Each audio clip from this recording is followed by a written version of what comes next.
Assalamualaikum warahmatullahi wabarakatuh. Halo semuanya teman-teman. Selamat siang, selamat datang kembali di channel kesayangan kita, channel Ilo Entry, dan masih bersama saya Ilo. Dimanapun teman-teman berada, semoga teman-teman selalu dalam keadaan sehat walafiat tanpa kekurangan satu apapun. Amin amin ya robbal alamin. Dan pada kesempatan yang baik ini saya akan membawakan satu kisah dari Lia Maya. Wow. Dan dalam kisah kali ini adalah based on story teman-teman ya, kisah nyata yang diceritakan kembali oleh Lia Maya dari Pop 1 tentang seorang warga. Ini berarti tentang seorang warga yang memiliki seorang lurah yang disinyalir melakukan praktek atau ritual pesugihan hingga menumbalkan warga desanya. Waduh, jadi lurah atau kepala desa ya teman-teman ya. Dan rupanya kisah ini sudah turun-temurun tuh dari zaman bapaknya si lurah ini nih. Dan warga desa tuh udah tahu tapi nggak berani. Nah, bagaimanakah kisah selengkapnya dan bagaimanakah akhir dari si kepala desa ini atau dari si lurah ini? Oke, sebelum kita masuk ke dalam kisahnya, buat teman-teman yang mungkin baru gabung atau yang udah lama gabung tapi lupa nih belum diklik tombol subscribe-nya, yuk bisa diklik dulu tombol subscribe channel Ilo Entry. Jangan lupa lonceng notifikasi juga dinyalakan agar teman-teman selalu mendapatkan notifikasi dari konten-konten yang akan kami upload selanjutnya. Dan di tengah hujan deras yang mengguyur kota Jakarta dan sekitarnya, di tempat teman-teman gimana nih? Dan semoga tidak ada lagi bencana-bencana alam yang terjadi di Indonesia. Dan buat teman-teman, saudara-saudara kita yang mengalami musibah, semoga diberikan ketabahan dan kekuatan untuk melewati bencana ini. Amin amin ya robbal alamin. Oke, nggak pakai berlama-lama lagi. Dari halaman belakang rumah Bang Ilo, kita menuju ke Jawa Tengah.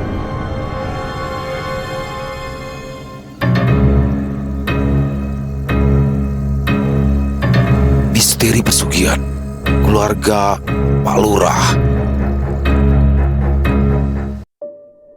Perkenalkan, namaku Aira. Aku berusia 23 tahun dan aku ingin menceritakan kejadian janggal di desa kelahiranku beberapa tahun yang lalu. Ya, tepat saat pandemi, aku diberhentikan dari pekerjaanku karena dampak dari pandemi tersebut. Sehingga mau tak mau aku memilih pulang kampung dan menenangkan diri sampai kembali mendapatkan pekerjaan yang layak. Tahun saat pandemi tiba. Hari itu, aku yang baru beberapa jam sampai di rumah dan baru saja selesai mandi, tiba-tiba mendengar siaran dari masjid. Ya, apalagi kalau bukan siaran orang meninggal. Innalillahi wa inna ilaihi raji'un. Serentak aku dan ibuku yang sedang duduk berdua mengucapkan kalimat tersebut. Bu Mina meninggal. Memangnya tadinya Bu Mina sakit ya Bu? Tanyaku kepada ibu. Katanya sih iya dok. Soalnya udah dari seminggu yang lalu banyak yang meninggal. Makanya tidak ada yang berani keluar rumah. Kamu juga dok, jangan keluar dulu. Apalagi kamu kan baru aja dari kota. Ucap ibu memperingatiku. Iya bu, aku juga udah ngerti aturan kok, ucapku dengan santai. Ya wes, ibu ngelayat dulu.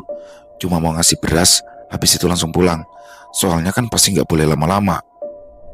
Aku hanya menganggukkan kepala saat ibuku menjelaskan segala aturan yang sudah ditetapkan. Ibu yang sudah pergi ke rumah duka. Seketika, suasana rumah terasa sangat sunyi. Ya, ibuku hanya memiliki aku sebagai anak tunggal, sementara bapak sudah lebih dulu pergi ke sawah. Tok tok tok. Assalamualaikum. Terdengar suara perempuan mengucapkan salam. Sontak aku yang sedang melamun pun langsung menjawab salam tersebut dan bergegas keluar. Pintu rumah kubuka perlahan. Terlihat sosok wanita berusia sekitar 35 tahunan yang rupanya itu adalah Bu RT. Bu RT, cari ibu ya? Ibu lagi ngelayat barusan, ucapku memberitahu. Oh enggak, ini loh, saya kan diberi kabar bahwa Mbak Ira baru pulang dari Jakarta, nggih. Tolong dibantu agar berdiam diri di rumah dulu ya, demi kebaikan bersama, ucap Bu RT dengan ramah. Oh alah, nggih Bu RT, saya sudah paham kok, pasti saya mematuhi aturan yang ada, ucapku. Setelah memberitahu, Bu RT pun berpamitan untuk pulang karena hendak ikut mengurus soal kematian Bu Mina. Saat hendak menutup pintu, Tiba-tiba aku melihat rombongan beberapa orang yang baru saja pulang melayat. Samar-samar aku pun mendengar obrolan mereka yang rupanya sedang membahas soal kematian Bu Mina. Mereka masih tidak percaya dengan kematian Bu Mina yang disebabkan oleh virus corona, melainkan meninggal karena hal lain. Aku yang sedang fokus mendengar di ambang pintu, tiba-tiba saja dikejutkan oleh kedatangan ibu yang rupanya pulang lewat pintu dapur. "Londo, kamu ngapain?" "Ya kalau Bu, bikin aku jantungan aja deh," ucapku mengusap dada. "Ya habisnya kamu ini ngapain? Berdiri sendirian, ngeliatin apa Tondo?" Nggak ngeliatin apa-apa, cuma tadi ada beberapa rombongan ibu-ibu lagi bahas soal kematian Bu Mina. Memangnya ada yang janggal ya Bu? Tanya aku penasaran. Bukannya menjawab, ibu justru langsung menutup pintu rapat-rapat dan mengajakku duduk di ruang tamu sembari meletakkan tas bekas beras di atas meja. "Memang rombongan siapa, Dok?" tanya ibu dengan raut wajah penasaran. "Ya nggak tahu Bu," jawabku singkat. Desaku yang cukup luas membuat aku tidak terlalu banyak mengenal warga di sini, apalagi aku yang jarang sekali berada di rumah dan lebih sering pergi merantau. Tadi waktu ibu di sana juga banyak yang ngomongin soal kematian Bu Mina.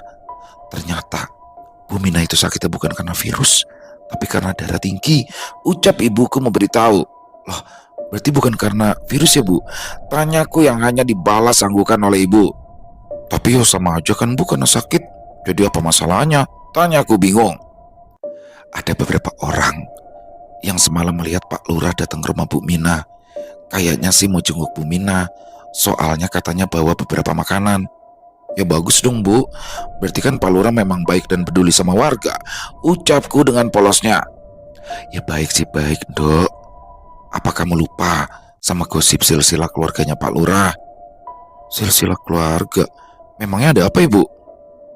Ibu hanya menghembuskan nafasnya kasar dan berlalu pergi ke dapur tanpa menjawab pertanyaanku. Aku yang masih penasaran pun membuntuti ibuku dan meminta penjelasan mengenai silsilah keluarga Pak Lurah. "Bu, malah pergi sih, kan kita belum selesai ngobrolnya." "Dalan Dok, kalau ngomong sama kamu gak ada habisnya. Kamu itu banyak gak taunya. Ibu kan jadi capek ngasih taunya." "Ibu bikin orang penasaran aja. Ya aku kan juga jarang di rumah. Gimana aku bisa tahu sama gosip-gosip di desa?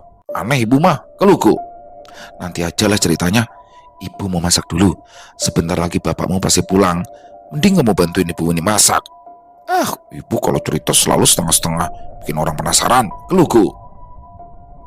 Dengan wajah masam, aku pun akhirnya membantu ibu memasak di dapur. Walaupun badanku masih terasa cukup lelah, namun bisa menghabiskan waktu bersama orang tua adalah hal yang selama ini aku rindukan saat di kota.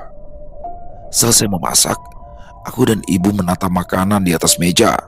Baru saja aku meletakkan lauk pauk, tiba-tiba saja terdengar langkah kaki seseorang yang rupanya adalah bapak yang pulang lebih awal dari sawah. "Londo, kamu sudah sampai rumah jam berapa?" tanya bapak yang terkejut melihat kehadiranku. Aku pun segera mencium tangan bapak dan memberitahu bahwa aku belum lama ini baru sampai di rumah. Namun obrolanku dengan bapak dipotong oleh ibu yang tiba-tiba membahas soal kematian Bu Mina. "Pak, Bu Mina meninggal tadi," ucap ibu memberitahu. "Innalillahi wa inna ilaihi rojiun.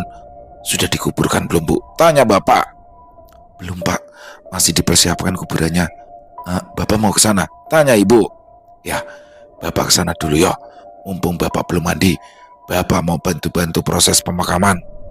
"Loh, memangnya Bapak nggak capek?" tanya aku. "Enggak Dok, ya wes, Bapak ke sana dulu. Assalamualaikum." "Waalaikumsalam." Aku dan ibu hanya saling tatap melihat kepergian bapak. "Bapakmu itu paling cepat kalau ada urusan bantu orang meninggal. Secapek-capeknya pasti langsung lupa sama capeknya dia," ucap ibu kemudian berlalu. Aku masih berdiri terdiam di samping meja makan. Saat tersadar dari lamunan, aku langsung menyusul ibu yang tengah bersantai di ruang televisi. Bu, tadi ibu belum lanjut cerita soal keluarga Pak Lurah. Emangnya ada apaan sih, Bu? Jangan bikin aku penasaran dong, ucapku seraya mengempaskan tubuh di atas sofa. Ibu yang sedang rebahan sambil menonton televisi pun membenarkan posisi tubuhnya dan duduk tepat di sampingku, lalu mengecilkan volume televisi yang sedang menyiarkan berita tentang kematian akibat virus. Desas-desusnya, Pak Lurah itu mau mencalonkan diri lagi, Dok. Dan keluarga Pak Lurah memang dalam waktu beberapa minggu ini sering bagi-bagi rezeki, uang, sembako. Tapi aneh, orang-orang yang habis menerima rezeki dari Pak Lurah itu pasti nggak lama meninggal. Loh, tapi meninggal karena apa, Bu? Tanya aku penasaran. Ya banyak yang bilang sih karena corona, tapi sebagian orang percaya kalau mereka itu jadi tumbal Pak Lurah buat modal pencalonan biar jadi lurah lagi. Kamu tahu kan, usaha Pak Lurah itu banyak, Dok. Kalau dia tetap jadi lurah juga, jadi kan bisa memperlancar usahanya, ucap ibuku tanpa jeda memberitahu.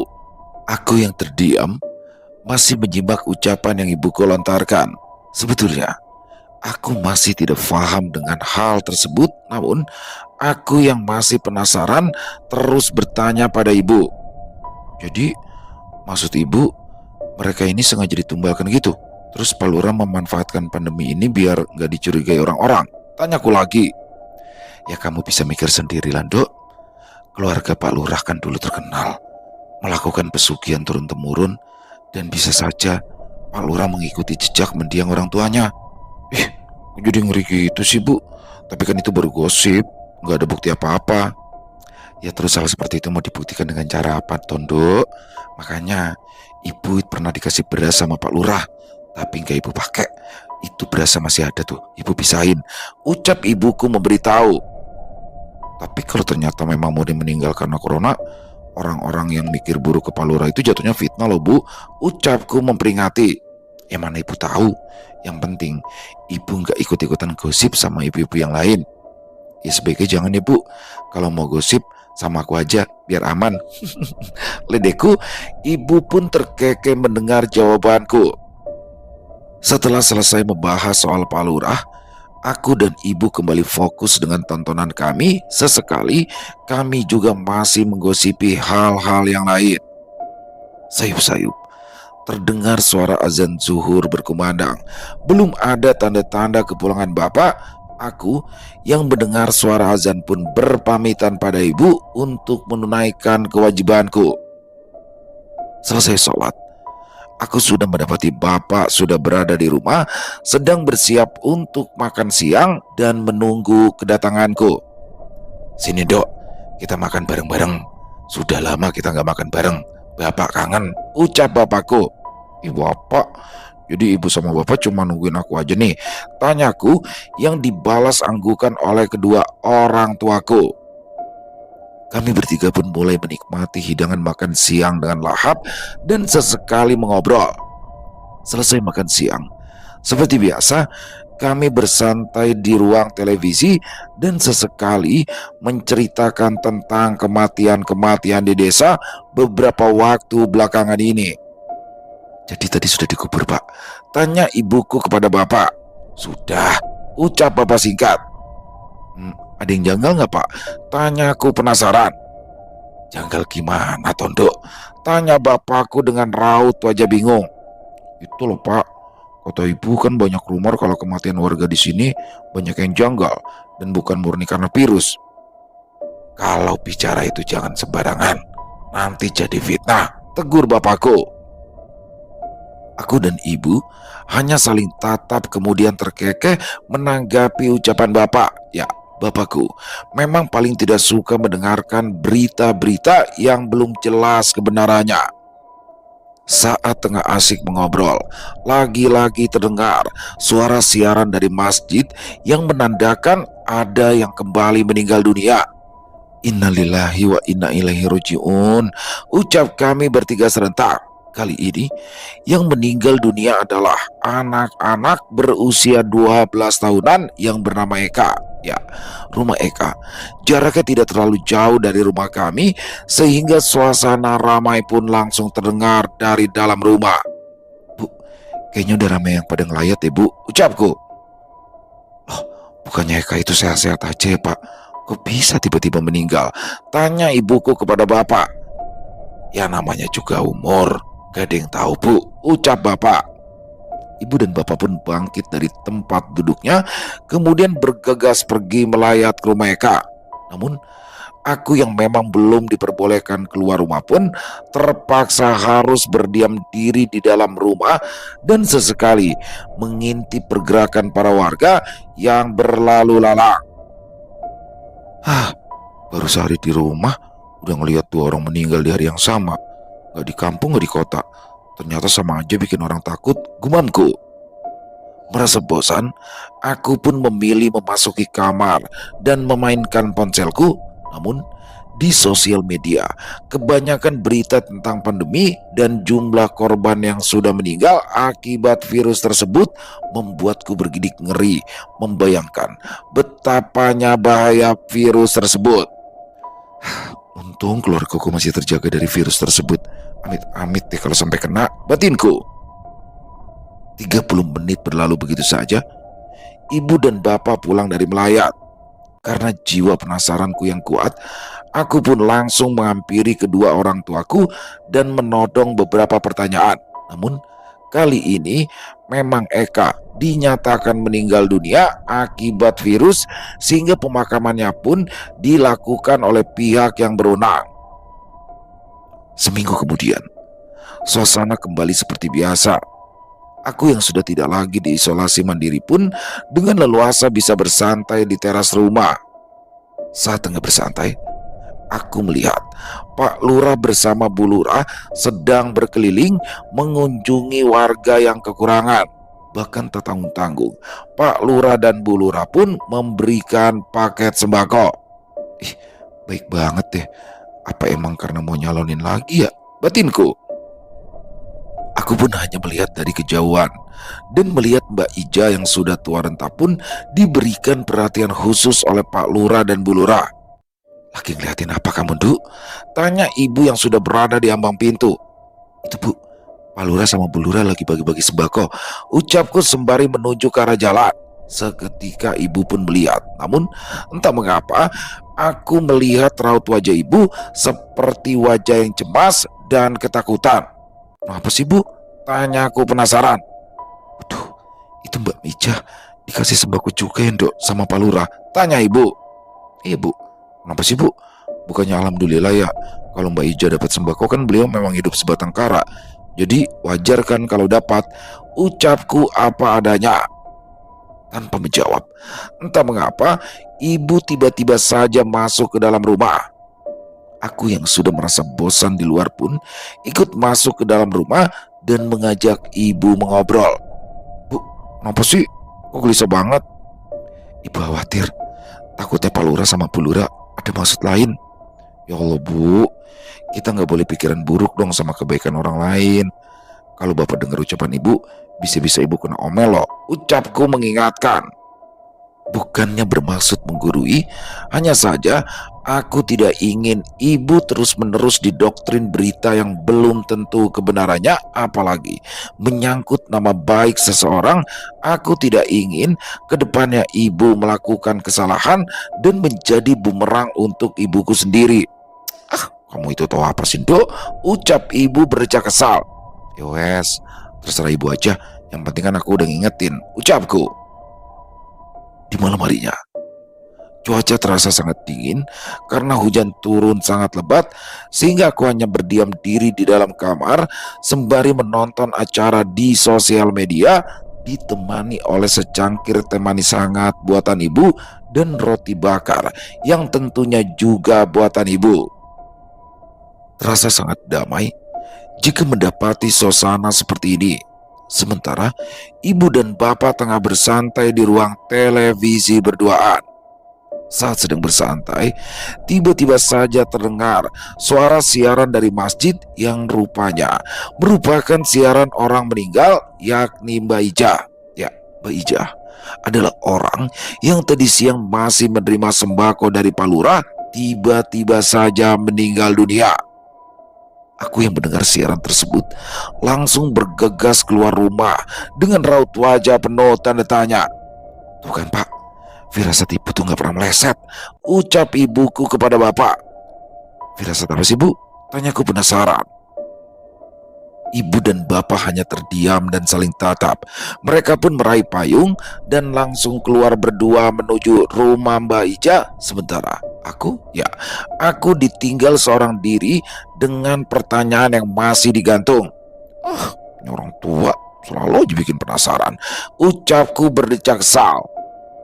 Dari kejauhan, aku hanya menatap ke arah rumah Mbak Ija yang hanya berada di seberang rumahku. Rupanya, di rumah Mbak Ija sudah cukup ramai para tetangga yang membantu jasad Mbak Ija. Kasian banget ya Mbak Ija, sampai meninggal pun beliau sendirian, gumamku di ambang pintu. Aku pun memilih kembali masuk ke dalam rumah dan merebahkan tubuh di atas ranjang. Namun, tiba-tiba saja ada notif pesan masuk yang rupanya adalah Naila temanku. Rupanya Naila mendengar kabar meninggal dunianya Mbak Ija, sehingga dia mempertanyakan berita tersebut padaku. Tak hanya itu, topik pun semakin berlanjut. Rupanya Naila juga sama seperti ibu sudah termakan dengan isu-isu tentang keluarga Pak Lurah. Aku yang tidak mau ikut campur mengenai berita tersebut pun akhirnya memilih menyelesaikan percakapan. Tak terasa, waktu berlalu begitu saja. Ibu dan bapak pun sudah kembali pulang. Aku yang lagi-lagi penasaran mempertanyakan tentang kematian Mbak Ija.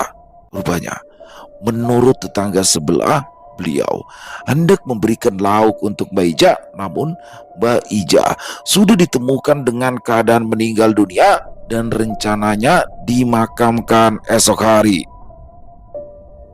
Baru 1 minggu aku berada di rumah, sudah ada 3 orang yang meninggal, membuat aku kembali mengingat bahwa kematian bisa datang kapan saja tanpa pandang usia. Hari-hari berlalu begitu saja. Tak terasa 2 minggu sudah aku berada di rumah. Aku pun mulai merasa bosan dengan rutinitasku yang hanya berada di dalam rumah saja. Namun, mencari pekerjaan di saat pandemi seperti ini juga cukup sulit, sehingga mau tak mau aku masih harus menganggur. Beruntungnya, aku memiliki kedua orang tua yang tidak menuntut banyak hal padaku. Dok, tolong belikan ibu garam di warung. Ibu lagi masak nih, tanggung mau ditinggal-tinggal, ucap ibu seraya memberikan lembaran uang. Iya bu. Aku pun menyusuri jalan setapak dan sesekali menyapa beberapa tetangga rumah yang tak sengaja bertemu. Sesampainya di warung Bukarsem, rupanya sudah banyak ibu-ibu yang sedang berbelanja sembari menggosip. Assalamualaikum, sapaku kepada mereka. Waalaikumsalam. Aira, tumben ke warung? Tanya Bu Lilis. Iya bu, ini ibuku minta dibelikan garam, jawabku dengan singkat. Aku pun membeli sebungkus garam, dan saat sedang menunggu dilayani sekilas, aku mendengar percakapan para ibu-ibu yang membahas mengenai pencalonan Pak Lurah. Ya, suasana sangat panas membahas hal tersebut, dan sepertinya Bu Lilis lah yang paling lantang membahas bahwa Pak Lurah melakukan ritual pesugihan. Aku yang mendengarnya pun hanya menggelengkan kepala, tak habis pikir dengan ucapan Bu Lilis yang sepertinya dilebih-lebihkan. Selesai mendapatkan garam, aku yang tak mau berlama-lama di warung pun bergegas pulang. Bu, garamnya nih, ucapku sembari memberikan garam tersebut pada ibu. Makasih ya dok. Iya bu, sama-sama. Iya bu, tadi di warung itu ramai bahas soal Pak Lurah. Tapi kenapa ya? Aku lihat-lihat kok Bu Lilis yang paling semangat banget ya gosipin Pak Lurah. Tanya aku penasaran. Loh, Kamu nggak tahu apa, Dok? Bu Lilis itu kan suaminya nyalonin juga tahun ini, ucap ibuku. Pantes. Kayaknya semangat banget jelek-jelekin Pak Lurah. Harusnya kalau bersaing itu yang sehat dong, jangan kayak gitu. Ya tapi Dok, sebenarnya tanpa perlu Bu Lilis ngejelek-jelekin juga kita semua tahu gimana keluarganya Pak Lurah. Bu, itu semua kan belum terbukti kebenarannya. Kalau ternyata nggak kebukti gimana dong? Ibu ikut dosa loh nanti. Ucapku kembali memperingati ibuku. Kamu itu tahu apa, Tondo? Wong kamu jarang di rumah. Udahlah, sana masuk kamar aja. Ucap ibu yang merasa kesal. Aku pun hanya terkekeh. Kemudian berlalu pergi dan kembali masuk ke dalam kamar. Saat tengah berbaring, lagi-lagi terdengar siaran orang meninggal. Kali ini jarak rumahnya cukup jauh dari rumahku. Ibu yang mendengar siaran tersebut pun langsung mendatangiku yang saat itu aku masih terbaring di atas ranjang. Tuh kan Dok, Bu Retno meninggal. Padahal kan beliau sehat.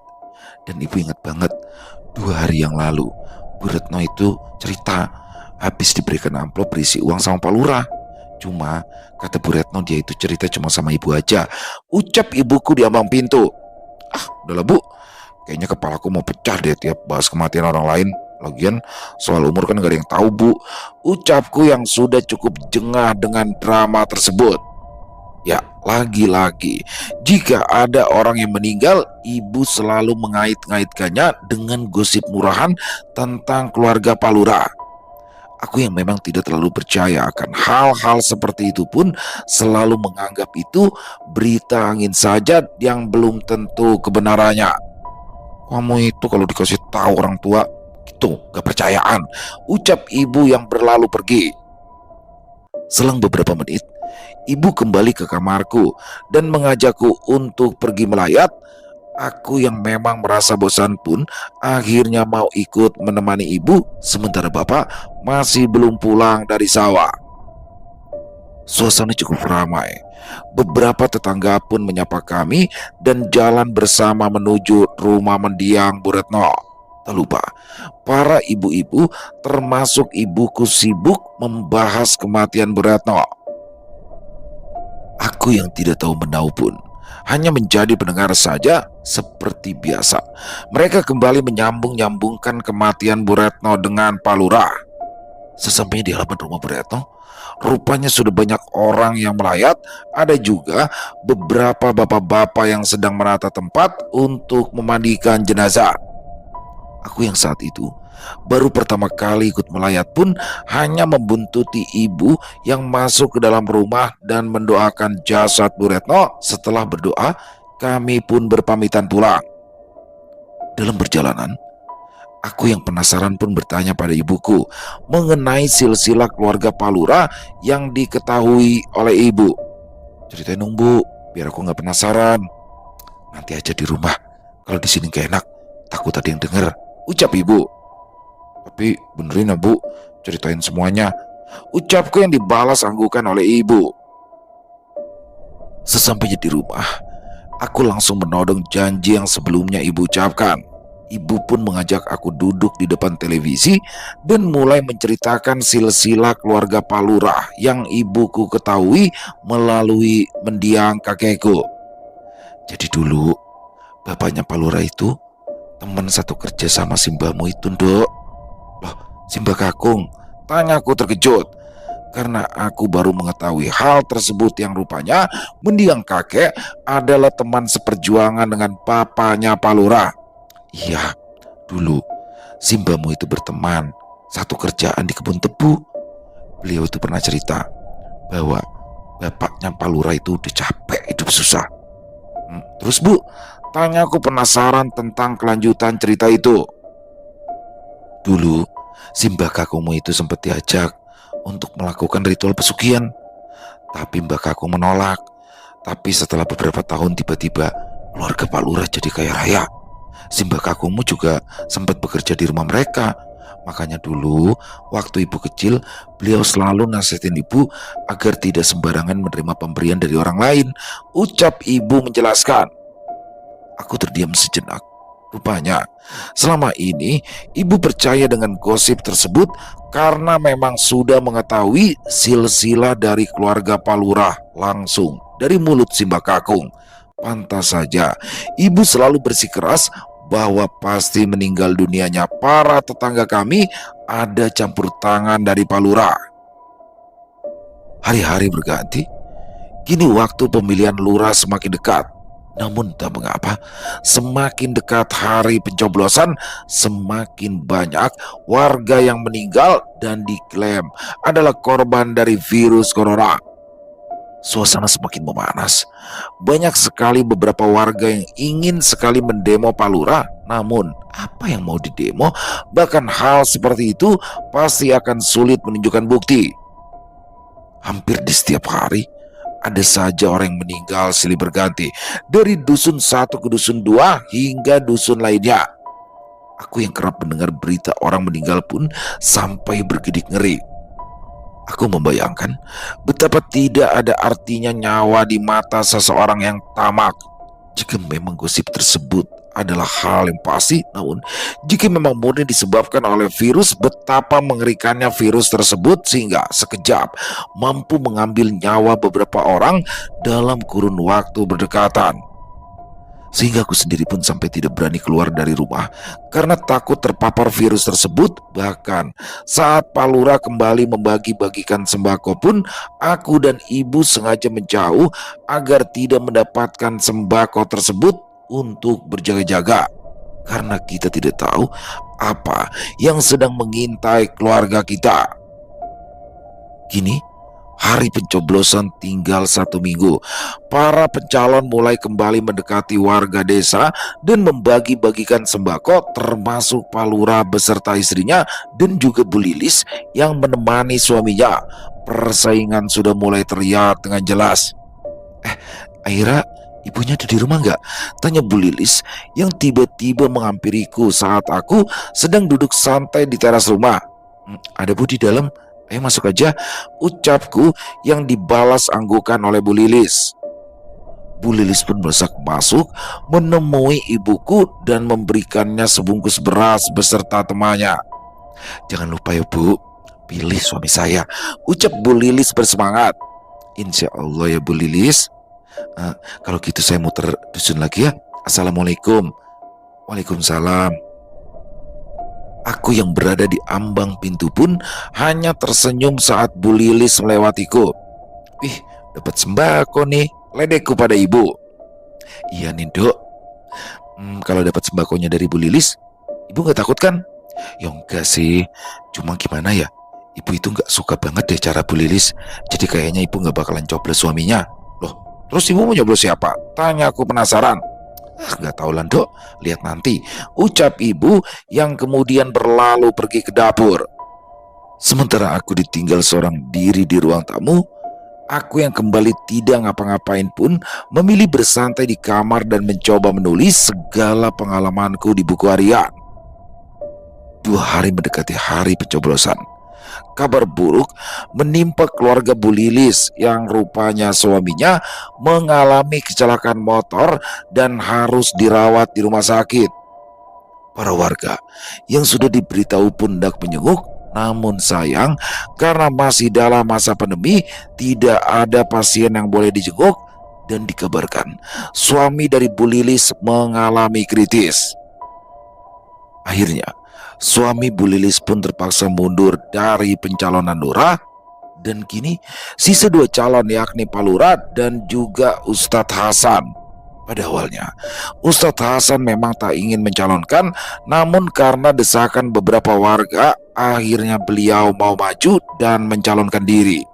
Kini keluarga Palura semakin giat berkampanye. Bahkan 1 hari sebelum pencoblosan pun beliau masih terlihat membagi-bagikan sembako.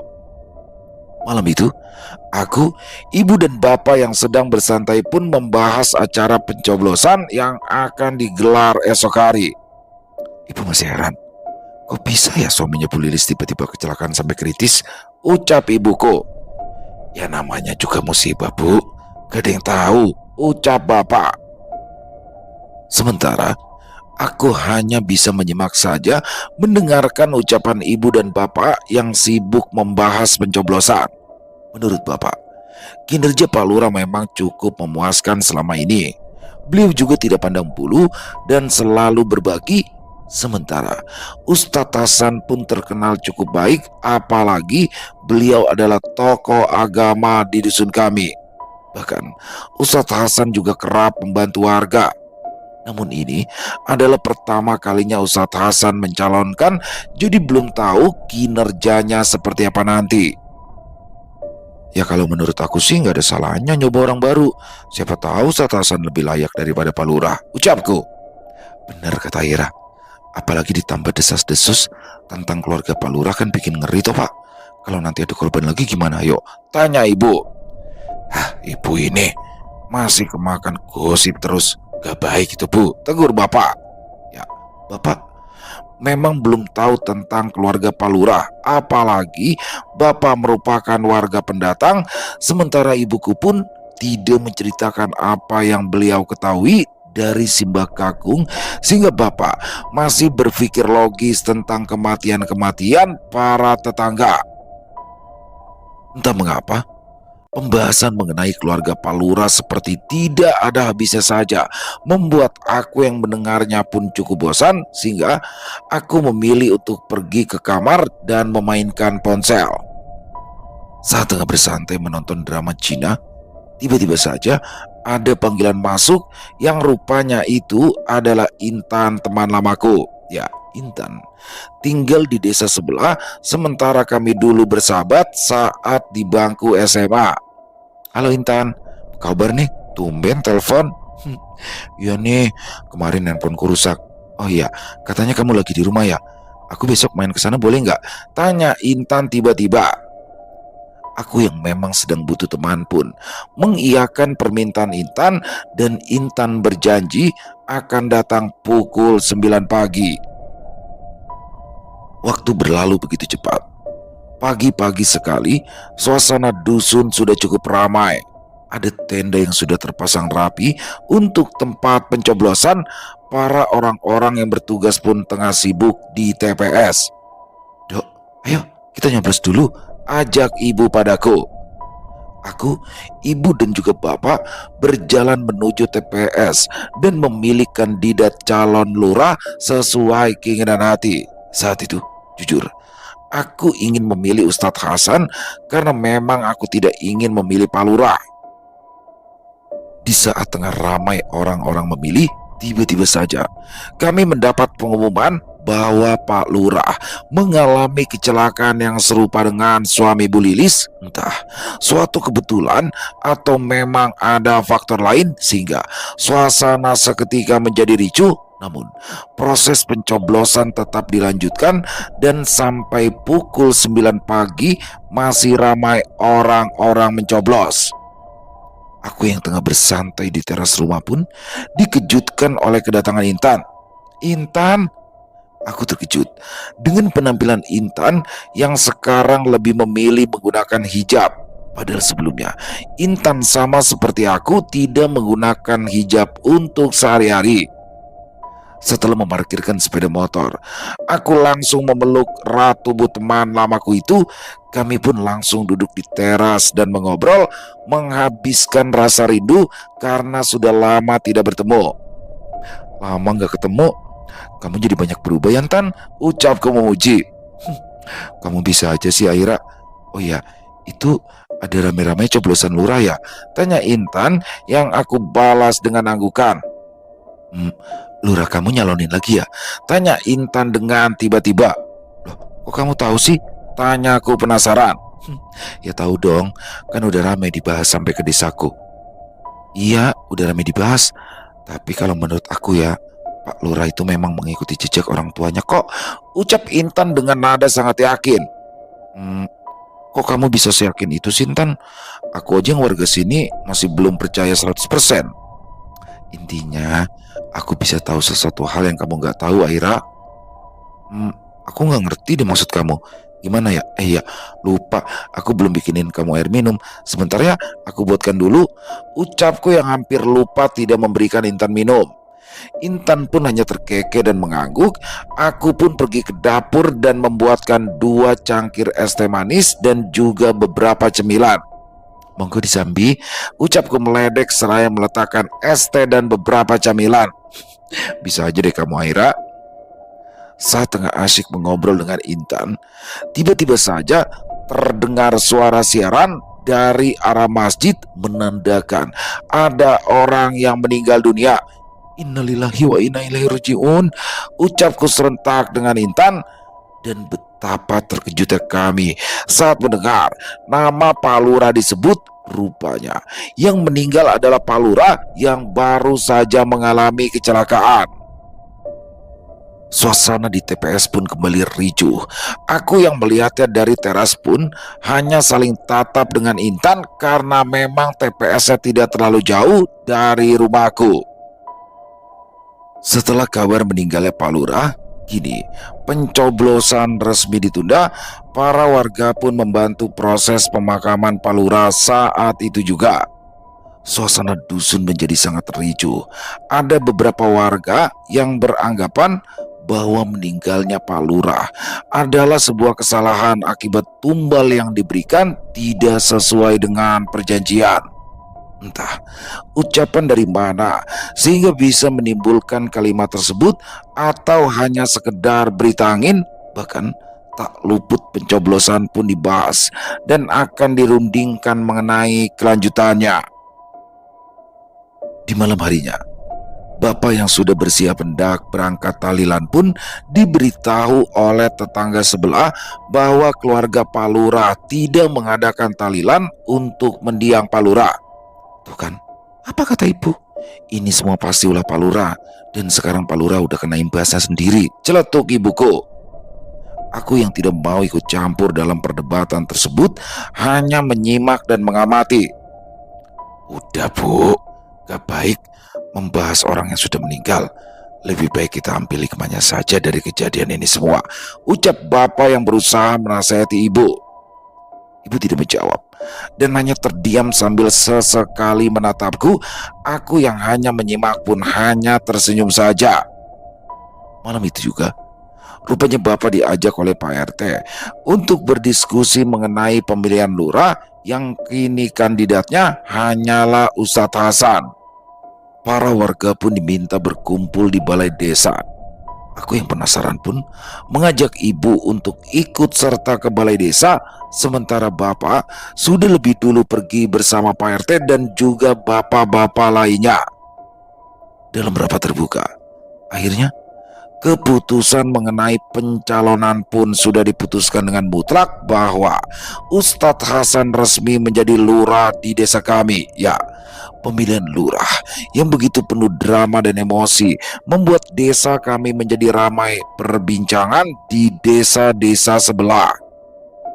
Kini, setelah Ustadz Hasan resmi menjabat dan pandemi sudah mulai teratasi, tak ada lagi berita orang-orang meninggal setiap hari. Bahkan kinerja Pak Lurah yang baru pun mendapat banyak pujian dari warga desa. Semoga beliau memang benar-benar bisa menjaga dan amanah atas jabatannya sebagai lurah. Sementara aku yang sudah kembali mendapatkan info-info pekerjaan pun mulai mendaftar pekerjaan. Ya, walaupun sampai saat ini aku masih belum mendapat pekerjaan, namun setidaknya masih banyak peluang pekerjaan setelah pandemi usai. Semoga kisah ini menjadi pelajaran untuk kita semua bahwa keserakahan akan merugikan diri kita sendiri, dan apa yang kita raih dari hasil yang tidak baik tidak akan bertahan dengan lama.